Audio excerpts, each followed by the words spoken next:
வணக்கம் மாணவர்களே, வேதியியல் தமிழுக்கு உங்களை வரவேற்கின்றேன். இன்று நீட் கெமிஸ்ட்ரி 360 பகுதியில் முந்தைய நீட் தேர்வில் கேட்கப்பட்ட வேதியியல் கேள்விகளையும் அதற்கான தீர்வுகளையும் ஒவ்வொன்றாக பார்த்து வருகின்றோம். அந்த அடிப்படையில் இன்று ஒரு கேள்வியினை பார்க்க போகின்றோம். வாங்க இன்றைய காணொளிக்குள்ள போகலாம். கேள்வியானது நீட் 2017 கேட்கப்பட்ட கேள்வி. அதன்படி கேள்வி என்ன அப்படின்னு பார்த்தீங்கன்னா, கொடுக்கப்பட்ட சேர்மத்துல எது மிகவும் அமிலத்தன்மை வாய்ந்தது, அதாவது which one of the most acidic compound, அதுதான் நம்மளுக்கு கேள்வி. கீழே 4 ஆப்ஷன்ஸ் கொடுத்துருக்காங்க. இந்த 4 ஆப்ஷன்ல எந்த காம்பவுண்ட் அதிக அமிலத்தன்மை வாய்ந்ததா இருக்கு, அதாவது அசிட்டிக் நேச்சரா இருக்கு அப்படிங்கறத தான் நம்ம கண்டுபிடிக்கணும். சரி, வாங்க தீர்வுக்குள்ள போகலாம். முதல்ல அமிலத்தன்மைனா என்ன அப்படிங்கிறத பார்க்கணும். What is acidity? அமிலத்தன்மை அப்படிங்கிறது ஒரு சேர்மம் எந்த அளவுக்கு வேகமா, அதாவது எளிதா புரோட்டான்களை ரிலீஸ் பண்ணுதோ அதுதான் அதோட அமிலத்தன்மை அப்படின்னு சொல்றோம்.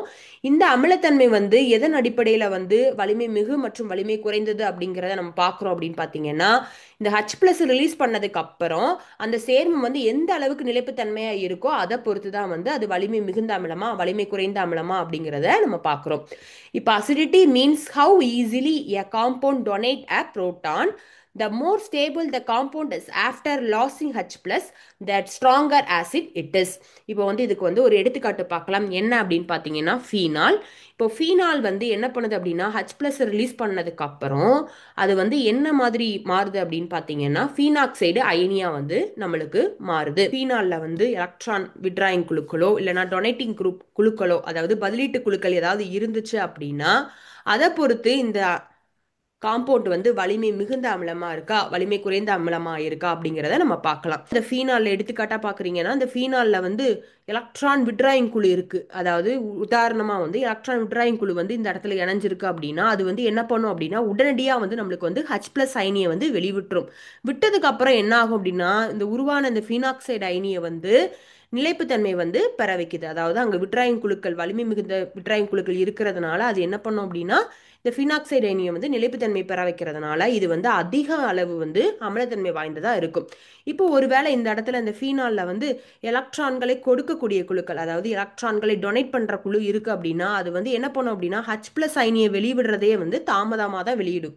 அப்படி தாமதமா அந்த H+ அயனி வெளிவிட்டா கூட உருவாகிற இந்த ஃபீனாக்சைடு அயனியை நிலைப்புத்தன்மையா இருக்காது. ஏன் அப்படின்னு பார்த்தீங்கன்னா, இங்க எலக்ட்ரான்களை கொடுக்கக்கூடிய குழுக்கள் இருக்கிறதுனால இந்த ஃபீனாக்சைடு அயனி நிலைப்புத்தன்மையா இருக்காது. அப்படின்னா என்ன அர்த்தம் அப்படின்னா, இது அமிலத்தன்மை குறைவா தான் இருக்கும். இந்த கான்செப்ட் புரிஞ்சிருக்கும்னு சொல்லி நான் நினைக்கிறேன். சரி, நம்ம இந்த கான்செப்டை வச்சு நம்ம ஆப்ஷன்ஸை சால்வ் பண்ணலாம்.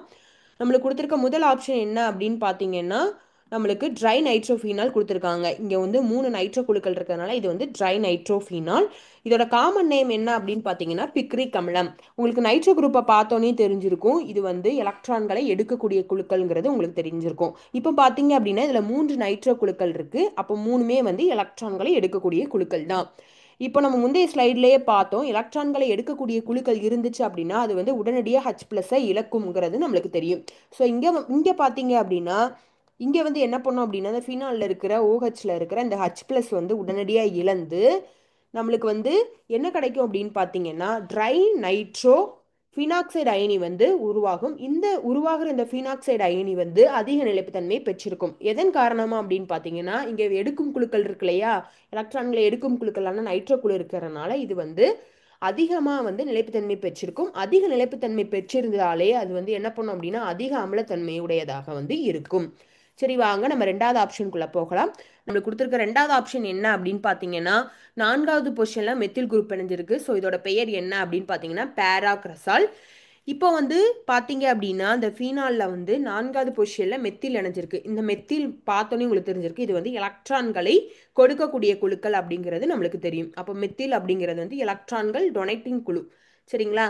இப்போ பார்த்தீங்க அப்படின்னா, நம்ம கான்செப்ட் படி பார்க்குறப்ப எலக்ட்ரான்களை டொனேட் பண்ணுற குழு இருக்குது அப்படின்னா அது H+ஐ தாமதமாக தான் ரிலீஸ் பண்ணும். அப்படி தாமதமாக ரிலீஸ் பண்ணால் கூட ரிலீஸ் பண்ணி உருவாகிற அந்த ஃபினாக்சைடு அயனி இருக்கு இல்லையா, அது என்ன பண்ணும் அப்படின்னா நிலைப்புத்தன்மை குறைவாக தான் இருக்கும். ஸோ நிலைப்புத்தன்மை குறைவாக இருந்துச்சு அப்படின்னா அதுக்கு அமிலத்தன்மை குறைவாக தான் இருக்கும்.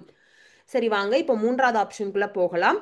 நம்மளுக்கு மூன்றாவது ஆப்ஷன் என்ன கொடுத்துருக்காங்க அப்படின்னு பார்த்தீங்கன்னா ஃபீனால் கொடுத்துருக்காங்க. ஃபீனாலில் வந்து எந்த விதமான பதிலீடு குழுக்களும் நம்மளுக்கு இங்கே இல்லை. அப்படிங்கிறப்ப இப்போ ரெண்டாவது ஆப்ஷனை கம்பேர் பண்ணுறப்ப இதுக்கு எப்படி இருக்கும் அப்படின்னா ஒரு மிதமான அமிலத்தன்மையோட இது வந்து இருக்கும். இப்போ நான்காவது ஆப்ஷனுக்குள்ளே போகிறோம். இப்போ நான்காவது ஆப்ஷன் என்ன கொடுத்துருக்காங்க அப்படின்னு பார்த்தீங்கன்னா ஃபீனாலில் நான்காவது பொசிஷனில் நைட்ரோ குழு வந்து இருக்குது. ஸோ இதோட பெயர் என்ன அப்படின்னு பார்த்தீங்கன்னா பேரோ நைட்ரோ ஃபீனால். இப்போ நைட்ரோ குழுவை பார்த்தீங்கன்னா உங்களுக்கு தெரிஞ்சிருக்கும், இது வந்து ஒரு விட்ராயிங் குழு அப்படிங்கிறது தெரியும். இதில் நான் வந்து ஒரே ஒரு நைட்ரோ குழு தான் இருக்கு. நம்ம கான்செப்ட் படி பார்க்குறப்ப நம்மளுக்கு என்ன வரும் அப்படின்னா நைட்ரோ குழு அதாவது எலக்ட்ரான்களை எடுக்கக்கூடிய குழு இருந்தாலே அது வந்து உடனடியாக வந்து H+ ரிலீஸ் பண்ணி நம்மளுக்கு வந்து ஃபினாக்சைடு அயனியை வந்து உருவாக்கும் அப்படிங்கிறது நம்மளுக்கு தெரியும். ஸோ இங்கே பார்த்தீங்க அப்படின்னா இங்கே நைட்ரோ குழு இருக்குது. இந்த ஃபீனாலில் இருக்கிற H+ வந்து உடனடியாக இழந்து நம்மளுக்கு வந்து 4 நைட்ரோ ஃபினாக்சைடு அயனி வந்து உருவாகுது. இந்த உருவாகிற இந்த அயனி வந்து நிலைப்புத்தன்மையுடையதாக இருக்கும்.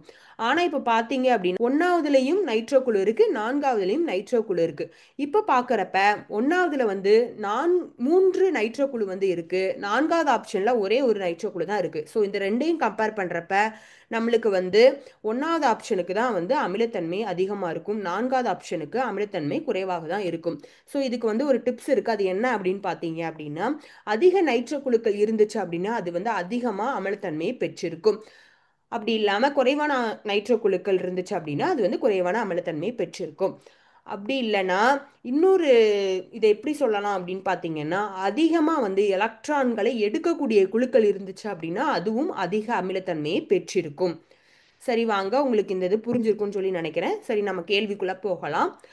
நம்மளுக்கு கொடுத்துருக்க கேள்வி என்ன அப்படின்னு பார்த்தீங்கன்னா கொடுக்கப்பட்ட சேர்மத்தில் எது மிகவும் அமிலத்தன்மை வாய்ந்தது அப்படிங்கிறதான் நம்மளுக்கு கேள்வி கேட்டிருக்காங்க. ஸோ அந்த அடிப்படையில் பார்க்குறப்ப நம்மளுக்கு ஆப்ஷன் 1 தான், அதாவது பிக்ரிக் அமிலம் தான் சரியான பதில். சரி மாணவர்களே, உங்களுக்கு சொல்லி கொடுத்த கேள்வி வந்து புரிஞ்சிருக்குன்னு சொல்லி நான் நம்புகிறேன். உங்களுக்கு நம்ம கான்செப்ட் பிடிச்சிருந்து அப்படின்னா லைக் பண்ணுங்க, ஷேர் பண்ணுங்க. இந்த கான்செப்ட் குறித்து ஏதாவது சந்தேகம் இருந்தது அப்படின்னா அதை கமெண்ட் செக்ஷனில் பதிவு பண்ணுங்க. இது வரைக்கும் நம்ம சேனலை சப்ஸ்கிரைப் பண்ணாதவங்க நம்ம சேனலை சப்ஸ்கிரைப் பண்ண மறந்துடாதீங்க. நன்றி மாணவர்களே.